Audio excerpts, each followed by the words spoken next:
National Small Business Week is celebrated during the first week of May every year. Now, the aim of this week is to honor the entrepreneurs of our country who have played their part in bringing new ideas to life and growing our economy.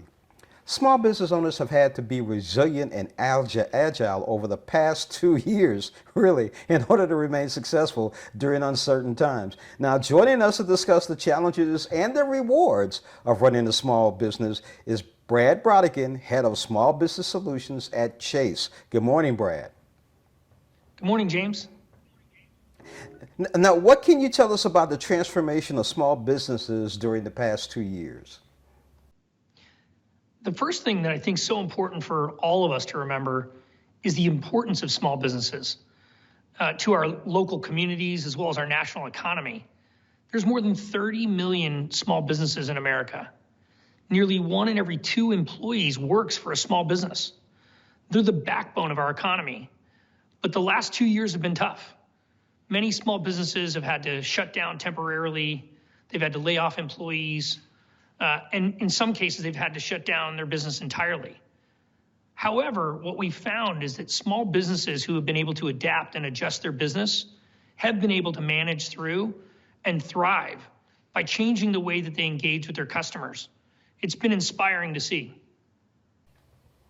Now, what are the key hallmarks of high-performing businesses in recent times, and how do they impact consumers?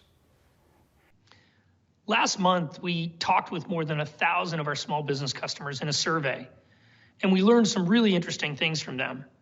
The most common theme we found for a successful small business was resiliency, was adaptability and agility, being able to find new ways of connecting with their customers.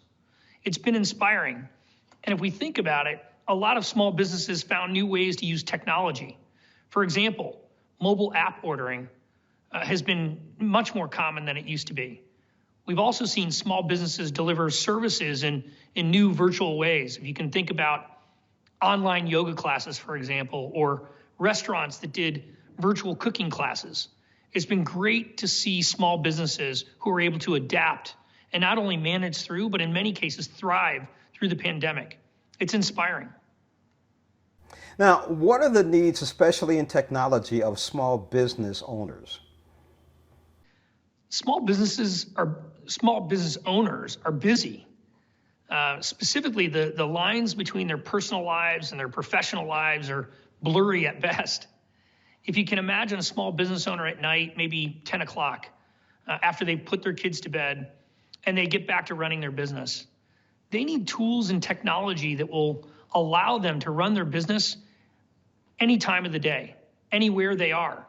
And so at Chase, we're really proud of the investments we've made in providing web-based tools as well as mobile applications like Chase Business Online that allow small businesses the ability to accept payments, move and manage money, access working capital, anytime, anywhere they are.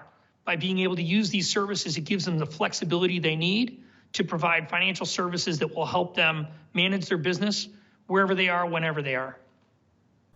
Now, what is the key takeaway for both small business owners and consumers? I think the first thing is to remember how important they are to our economy. And as consumers, it's so important for us to recognize that it's so important that we support small businesses and remind ourselves of how important they are to the communities that we live in. And so I just remind us to please make sure that use National Small Business Week to remind us to support small businesses and continue to support them, not only during this week, but for the weeks and months to come. They're an important part of all of our communities. James Thomas, I've been talking to Brad Brodigan, who's the Managing Director, Global Head of SMB at JPMorgan Chase. But one thing we do have in common, Brad, I see Virginia Military Institute. And in high school, I went to a small academy, Wentworth Military Academy, here in Lexington, Missouri. So my hat's off to you too. Nice. And don't forget to visit us at chase.com/business if you want to learn more. But it's great to meet another person from a different Lexington. It is. Thank you again, Brad. Have a great day. Take care. You too.